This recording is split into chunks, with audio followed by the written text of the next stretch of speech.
The purpose of our group was not to eliminate how we could eliminate traditional high school setting for our students. We realize that. But we do recognize that a traditional setting is not, or traditional program is not always not the best for all students. So our work is basically to create multiple opportunities for these kids in different environments. We had sort of a blank canvas on beginning this work, but one thing that we kept in mind is we always go back to, as you see on the wall and you see in front of you, our strategic plan, which is student preparation. As Dr.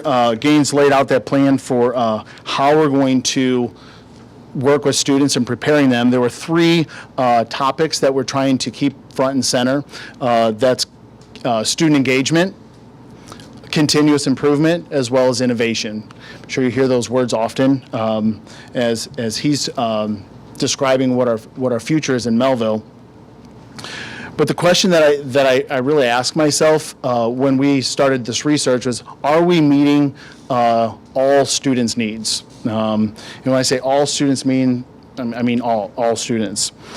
Primary aim of education is not to enable students to do well in school, but it's really, education is about preparing them for life out of school. As we started this research and work, we came to a consensus. We started talking about all the great things that we have in Melville currently. And we sort of brainstormed, like, well, do we have some innovative practices going on now? And it sort of shocked us as we were going, here's a little over a dozen things that we're currently doing. I would have liked to have gone to Dr. Gaines and said, well, we're already innovative and we already have these things in place. But we realized through time that we need more than this. So we're going to start tonight by basically briefly summarizing what these opportunities are that we currently have in place for our high school students.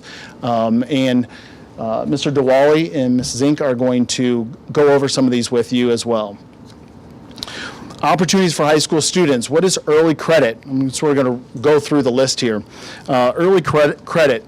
Early credit is high school credit that's awarded for high school curriculum that we deliver at our middle schools. So for example, we have 8th graders, possibly some 7th graders, that are currently taking the Algebra 1 course or foreign language course. They're taking that at our middle schools, but that is high school curriculum.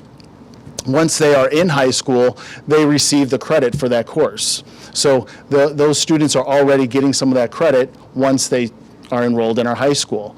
How does that help and how is that innovative? It also gives students a step ahead. So what experiences do they have since they've already had some of those credits completed? Another thing that we've talked about many times, and Dr. Lane sort of expanded this program these last few years, and is our summer school. A lot of us thought of summer school as credit recovery. Of course, students, maybe they didn't get credit throughout the school year, so what can they do? They can earn that credit through recovery. But we're also finding students were coming to summer school not just to recover credit that they missed, but to earn credit so that they could free up time during their school year. When I say free up time, I mean, an example may be if a student wanted to obtain a PE credit over the summer, they could do that in summer school, so then their school year, they'd be able to do other opportunities and have other classes and get that credit taken care of over the summer. That's just one small example. Correspondence courses. This is John. John, you're gonna give me the microphone. I'll just keep going, but go ahead. Step ahead. Sure. So another choice that our students have are correspondence courses. So they offer students the opportunity to take tuition-based high school courses from an outside provider. Typically, they are for credit recovery, although we do have students that are using them to free up their schedules just as summer school. Additionally, we have students using these for enrichment. If we do not offer a particular course within the school district, they can use MOVIP or MU High School as an example to take a Japanese course if that's their subject of interest. Another choice our students have are the independent study courses. These are teacher-supported individualized learning in a specific content area or course. Typically is student requested and student driven. An example would be our art students who may excel at art and have exhausted our art offerings, They work with that teacher side by side. They develop a course of study and a curriculum and go through that through the course of the semester. It is approved by one of our administrators at the buildings. The next couple that I'm more familiar with are computer-based instructional programs that we offer through the district. It's important to note that this is the primary mode of instruction, but it is not everything that goes on at these programs. There is a lot of interaction between the teachers and the staff and the students and collaboration. The programs that are currently offered through Witzel are the virtual program, which students are not obligated to attend daily. They may be off-site. We have students that are working on our online program all over the country at times. Even currently, we have an individual that's working in Europe pursuing his passion, but we're still able to offer this opportunity for him. We have the Alt Academy. That is a choice program. Students are choosing an alternative setting to access their curriculum. We have the certified teachers there to work and facilitate through the program.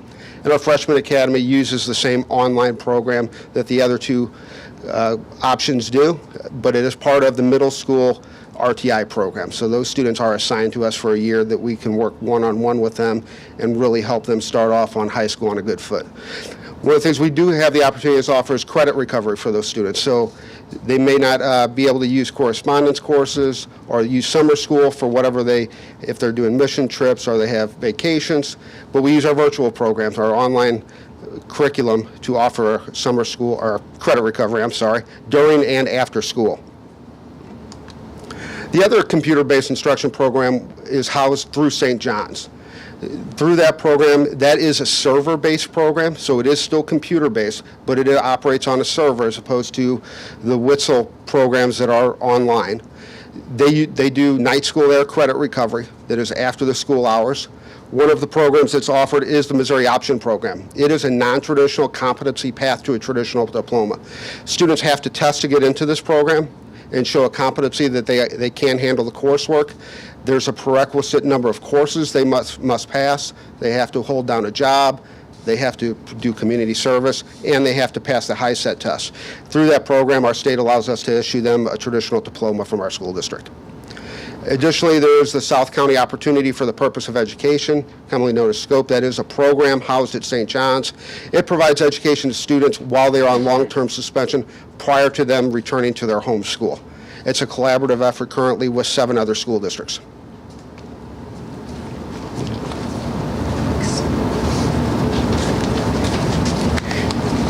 So another option that our students have is the South Technical High School Partnership.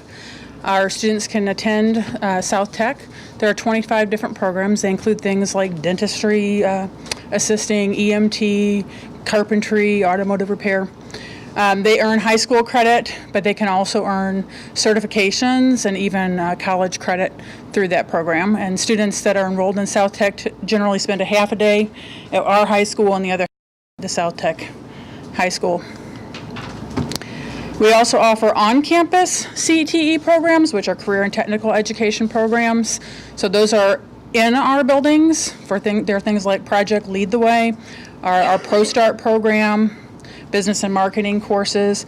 And again, through those programs, students can take technical skills attainment assessments and earn certifications. And they can also earn dual credit, college credit through some of those programs.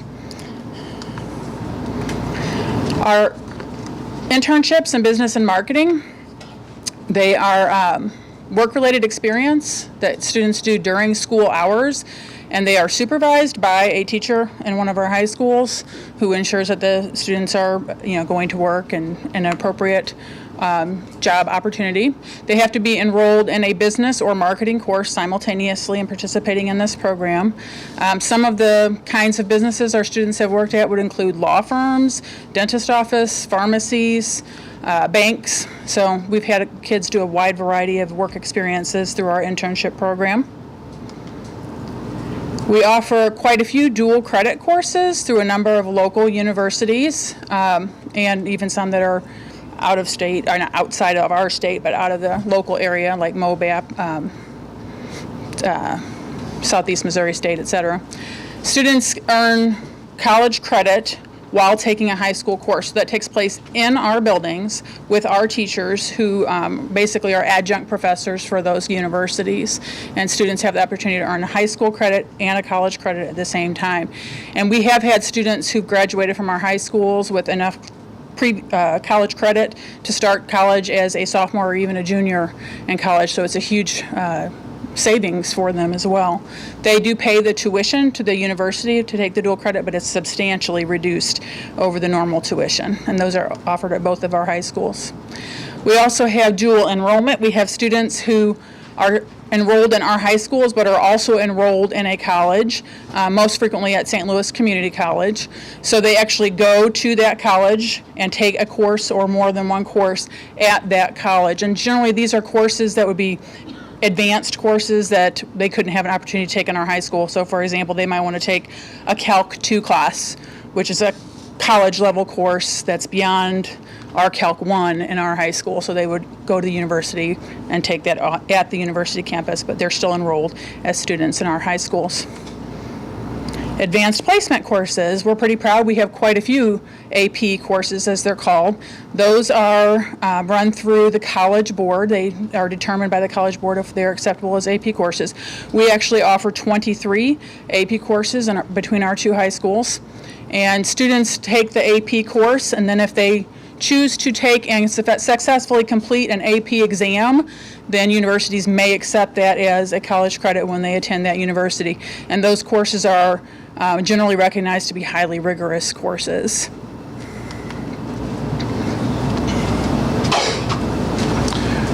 Okay, School Flex. School Flex is basically if one of these things don't fall into a category, that's basically what School Flex is. It allows students who are on track for graduating to leave campus to a field that they plan to go into or attend a college or university. Students earn credit for that, and they also they're on track to graduation. Early graduation is another thing that we offer for our students. Students and parents, they may petition our high school principals to graduate early.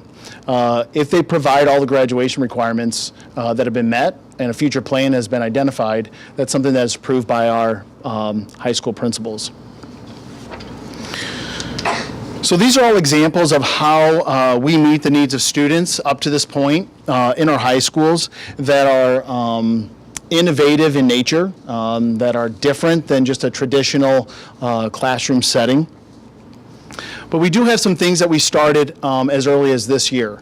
The St. Louis CAPS program, Dr. Plummer had worked with Afton School District, and currently we have students that are basically going into the fields of business, medical, engineering, technology, juniors or seniors, and they basically go to a half-day program to the actual workforce. They spend one semester learning soft skills, how to obtain employment, how to be employed, how to stay employed, in those soft skills of communication, how to work with other people, how to communicate. And in that second semester, they're basically doing an internship in that, for example, in that hospital. We have two areas that we have current students that are currently participating in. That's in the medical and healthcare, as well as the engineering and advanced manufacturing. We also have project-based or problem-based learning that are occurring right now in our high schools. So sometimes when we watch that video or we talk about innovative high schools, what we're finding, some of our teachers are basically hitting the ground running on their own with the direction of their administration and counselors. Some examples, and I can come up with many, but just a few that come to mind. We have a history and an English teacher that are working together at Melville High School. They're creating collaborative lessons together, like team teaching. In a project-based learning environment. They've also, of course, you've heard a lot about PLTW. PLTW basically in engineering, biomedical. They're working with the creation of prosthetics and things like that. So we do have it's some of the programs that we've talked about earlier that are going on in our classrooms currently. So we talked about a lot of things that we currently do. These are things that we just started actually this year. But where do we go from here? Where's our next step? Through a research, we're basically finding that a lot of schools that are innovative, they're basically allowing more personalization and personalized schedules for students. These are some examples that we are going to be in the process of exploring. We actually started some of this currently, not the implementation of, but just research of. And these are some examples that we'll briefly talk about. Mr. Diwali may mention some of them, and Dr. Gaines, I know he's sitting on he really wants to probably talk about these because he's excited. But what are some of these things? Proficiency, competency-based credit. Basically, if a student can show competency in a class or on that curriculum, and instead of them sitting in that class for that entire class period to get credit at the end of the semester, is there a way that we could put something in place for students that can demonstrate that knowledge? They can earn that credit without sitting in that seat, taking that entire class. So can we assess students' proficiency level that they've mastered the curriculum that's going to be offered in that class period so that they can take something else? So with that, we just need to develop mechanisms to put those things in place. Embedded credit, we do some of that a little bit when you think of our vocational or South County Tech, when students maybe take an automotive class and that automotive class has maybe a lot of math skills that are going on in that automotive class. They obtain a credit in that for that automotive class, and they may also get a credit for that math credit if that information's embedded in that class. But could we do a little bit more than that in our classrooms? For example, we keep talking about technical writing. If there's a language arts class and has a lot of or a science class that has a lot of technical writing, could we be working with both of those classes in that curriculum to see, hey, is there a possibility we can offer students the ability to obtain credit in both classes? That would be something that would have to be approved by the state, of course. Dr. Gaines is already working on that. I've seen people walk down the hallway from the state already this past week, so we're excited to learn more about that. All of these things, massive open online courses, basically online courses that are offered and open for us to look at, and how could students take courses that we can't offer or we don't have the ability to offer in our high schools now through our current teaching staff. Could they take them online? Schools within a schools, think of that as basically not all students have to have the same schedule. Could we have a school going on in the high school within our large school? There's project-based learning programs that we could look at how we work in our high school wing, one of our wings where students are working. Or could a schedule look different for those kids versus the traditional schedule that all kids are going on? So could we have a school within a school? Mr. Diwali will talk a little bit about some experience that he had when going to Kentucky when he researched some of that as well. We talked about dual enrollment, but could we expand that dual enrollment? Some of these we're finding that we have done, but we've done these because students have brought it up, or we've looked into it and we have a few students, but can we expand this? Do all parents and students know about the opportunities that are out there? Let's see, early college, partnerships that exist, they're around the country. We have different partnerships that are out there, and others are leveraging a lot of that technology in order to get early college. Can students leave high school with the possibility of already having an associate degree? Another thing that we want to research. John, do you want to add in any of that? So this summer, myself and actually a couple members of our audience had the opportunity to go to Taylor County Schools in Kentucky. Taylor County Schools are widely considered one of the more innovative school districts in the country. They boast, as they like to promote over and over, they haven't had a dropout in about 7 years. And they do that through personalized pathways from the time they enter the school district to the time they graduate. So they have a lot of examples that we're seeing on this, our opportunities to expand what we can do for our kids. They have schools within a school. They have personalized pathways. One of the options they promote is what they call the Cardinal Academy, where students who are taking 3 or 4 honors or AP classes a day, then the rest of their schedule is filled with independent study that may be connected to that curriculum or some type of community service project, or even they're going to the college in town. So they're meeting the students where they're at and making it work for them, and they're not holding any kids back by their age. They're providing a mechanism and a vehicle that we can give them the information and the types of classes they need at the time they need it, not based on the age that they are. So we walked out of there, a lot of us, with the discussion, if they can do it, certainly we can as well. So like I said, these are just opportunities that we are going to begin exploring. Tonight, we're not asking you to take action on any of these items. We're not adding these items currently. These are just something that we wanted to sort of front load you with, some of the opportunities that we've had. But I do want you to think, there's a graphic that is a very good example of what we're talking about. Time and standards do drive learning. And if you look at this, remember when I started, I said all means all students. Are all of our students on pace? Do all of our students learn the knowledge and skills at the same time? All students do learn at their own pace. And think about your own child or a child that you know.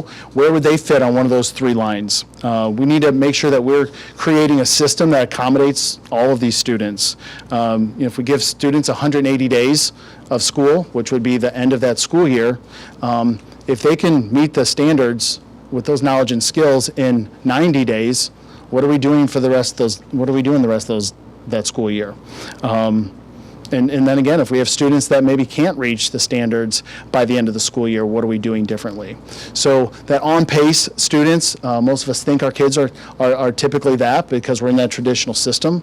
And I want to say that one thing that we've brought up over and over, the intent here is not to change our 2 high schools into innovative high schools, but could we offer more innovative experiences for students so that we could offer and make sure that when we say all means all, we're able to meet all of their needs. What are we doing next? So just our last slide to sort of give you sort of an idea of where we are right now. We really need to develop implementation plans. We need to really look at the things that we're doing currently and how we can expand on those. Better communication of our current opportunities. I know tonight when you're listening, in fact, when I was working with this team that knows firsthand what they're doing in the high schools with a lot of this, I learned more about it, didn't even know about some of those current opportunities. So can we do a better job of communicating those opportunities that we have now to our parents and students? Yes. Can we work with state providers to put those allowable programs in place that we're mentioning? We're going to come to you in November with our recommendations and our thoughts on how we could do some of these things. Then also we're going to communicate these implications of these choices to our parents and students. Look at our policies and procedures. We're finding sometimes that we may be locked in a corner by policy. What should we be starting with? Should we be looking at our policy and how we could change it to meet the needs of kids? Or should we do some experimentation and look at, hey, should that policy change so that we could meet the needs of all kids? After the completion of that, look at our graduation requirements. Are we in line with what our graduation requirements are for all students? And then possibly look at our grading. Do we need to look at our grading after the completion? If we really want to touch the generation of learning that's coming up, it really does need, I hate to use the word schedule here because this is nothing that I don't want to say that this have to do with our high school schedule, but really education does need to be hybrid. It does need to be blended, and it also needs to be traditional. It depends on the student. It needs to be personalized. Students need to be able to learn at any time, any place. Does it have to be from 7 o'clock to 2 o'clock? Needs to be engaging. and career-ready focus. We're going to do what we're already doing. We're going to try to do it better, and we're looking forward to these exciting experiences in the next few months. So we'll come to you again in November, and you'll hear some of the work that we are prepared to share with you.